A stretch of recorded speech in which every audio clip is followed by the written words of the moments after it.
investigation which is underway by the Virginia State Police Bureau of Criminal Investigations Culpeper Field Office.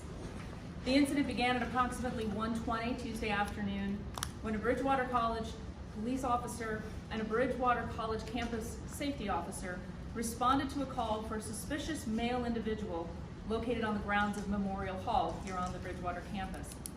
After a brief interaction with the man, the subject opened fire and shot both officers. The man then fled on foot.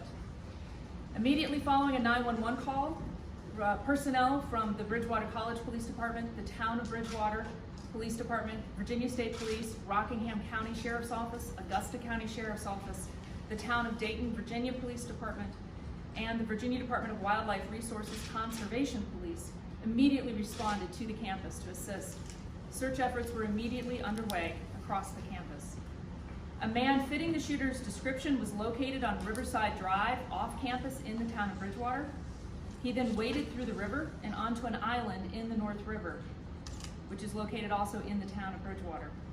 Harrisonburg Police, Rockingham County Sheriff's Office deputies, and Virginia State Police special agents took the individual into custody without further incident.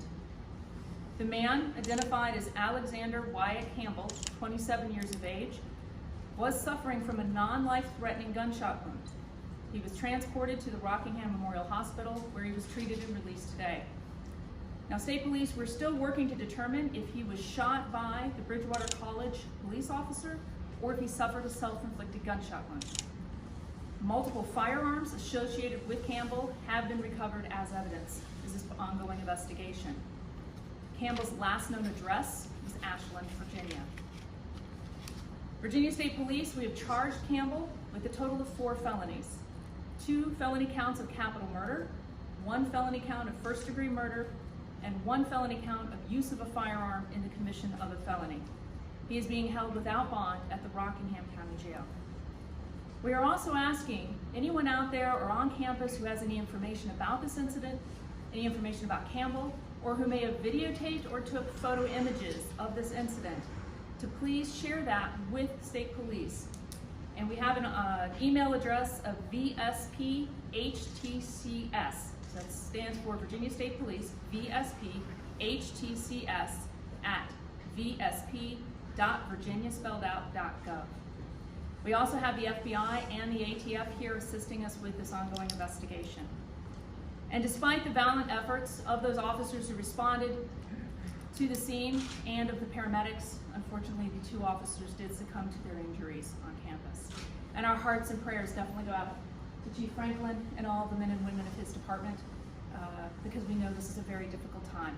And of course, we have many of the agencies represented here today. You will see they're wearing the black band over their badges, and that is out of respect and care for the officers themselves.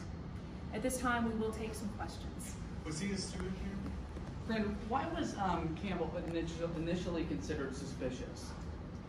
Because he was in a location that he shouldn't have been, and as a result, some employees noticed him, actually startled him, and that's when they notified the campus police that they had an individual that shouldn't have been at this location, and that's why they responded. Was he a student? We're not commenting on his status as far as related to the university. When you say that you recovered weapons, is that here at the scene or at his home? The weapons were recovered during the course of the investigation here on campus and off campus. Can you say how many? No, we're not releasing that at this time. Was he seen with those weapons when those initial persons saw him?